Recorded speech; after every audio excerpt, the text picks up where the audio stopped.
And we're going to stay on the topic of Trump's discussion on anti-Christian bias. We're going to bring in now Troy Miller. He's president and CEO of National Religious Broadcasters. Troy, thank you for joining us. I want to ask you this. President Trump says this new task force will seek to halt all forms of anti-Christian discrimination within the federal government. So what will the Attorney General be looking at in her investigation into this? Well, thanks for having me today. First, this was a promise President Trump made when he spoke at the NRB convention last February. He said to our audience there, candidate Trump said that he realizes that the government has been weaponized against Christians in various agencies and department. And if he's elected, he promises to look in this and to de-weaponize the government. I think the Attorney General is probably going to look at her own Justice Department first.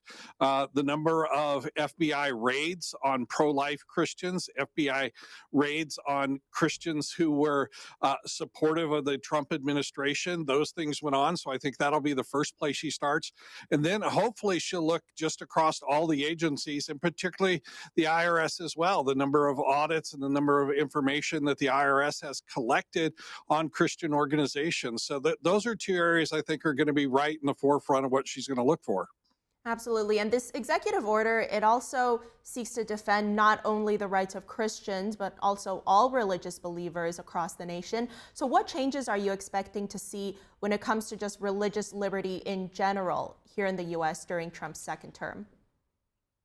Yeah, so and you're exactly right. The First Amendment is the freedom of religion. And so President Trump has talked about that, and he's going to look at all religions that are being unfairly persecuted by the government. I think one of the changes, first of all, is that just the intimidation factor, just to know that the government is looking into this, and pastors and organizations across this country now understand that there's that intimidation, that fear factor is going to go away. The other thing I think that's going to happen immediately is you're probably going to see the changing of several policies and regulations as it comes towards Christian entities. I hope that the Justice Department also reveals how much information they have gathered about Christian leaders and Christian organizations across this country and leaders in other religions, and makes that information public. So, but just to know that that risk there is off you is really going to open up a lot of free speech and a lot of freedom for organizations across this country. Speaking of free speech, you're in the media sector, Troy. Are you expecting any changes specifically in that sector, or is there anything you're hoping for from the president? Well, again, I think what we're hoping for is this elimination of bias. You know, there were several people in Congress and across the government. They were writing to, distributors in various video, television distribution and saying, hey, you shouldn't carry these kinds of programs, shouldn't carry conservatives.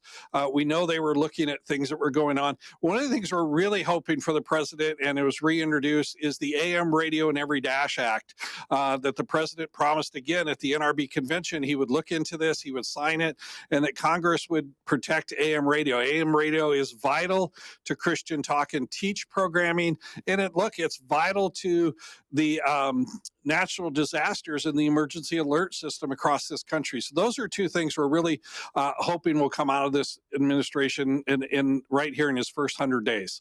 Absolutely. And we've also heard the president announce that there's going to be this new faith office in the White House, and it's going to be led by the pastor Paula White. Could you tell us more about who she is and what her experience is? Well, look, she's been an advisor to the president for a number of years. They have a relationship that goes back a long time. She has counseled him on the religious and evangelical community. I actually saw her at an event recently on Capitol Hill. I think she's an excellent person to do this in the community. And again, it just shows that the president sees how important religion is to our country and to the foundation of our country. And if we don't have that faith, that foundation of faith across the country is just going to fall apart. It will fall into anarchy and chaos.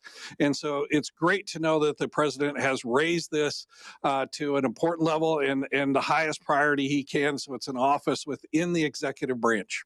And Troy, before we go here, looking a little broader, we also saw the president pardoning 23 pro-life activists shortly after taking office. Have you heard anything more from them or about them? How do you see this very contentious issue of abortion playing out over the next 4 years?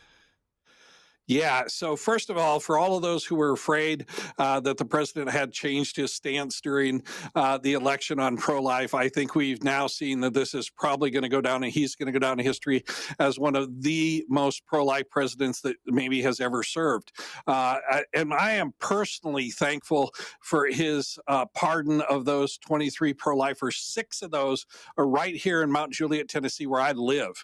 And so I know the community here, people who know those people, have just been elated that they're back home, they're back with their families, and that the president has done this. And they were wrongly prosecuted, they were wrongly convicted, they should have never been in prison.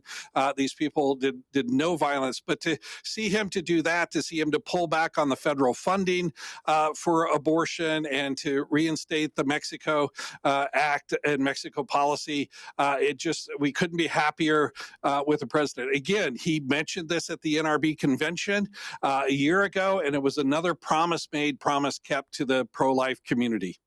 Troy Miller, President and CEO of National Religious Broadcasters, thanks for joining us today.